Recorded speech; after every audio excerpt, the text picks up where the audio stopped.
At 8:46:01, a radio transmission from the tower was audible on the CRJ CVR, informing the Black Hawk that traffic just south of the Wilson Bridge was a CRJ at 1,200 feet circling to runway 33.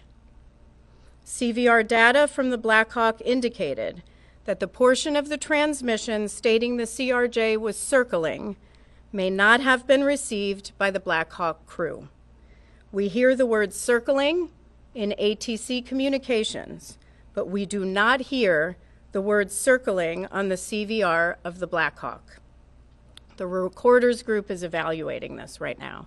At 8:47:29, the CRJ crew received a 500-foot automated call-out. At 8:47:39, or 20 seconds before impact, a radio transmission from the tower was audible on both CVRs, asking the Black Hawk crew if the CRJ was in sight. Audible in the ATC radio transmission was a conflict alert in the background. 8:47:40, the CRJ crew received an automated traffic advisory on the TCAS system stating traffic, traffic. TCAS is the Traffic Alert and Collision Avoidance System on the CRJ.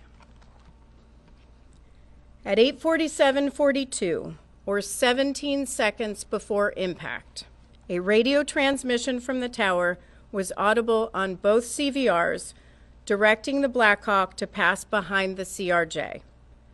CVR data from the Black Hawk indicated that the portion of the transmission that stated pass behind the may not have been received by the Black Hawk crew. Transmission was stepped on by a 0.8-second mic key from the Black Hawk. The Black Hawk was keying the mic to communicate with ATC.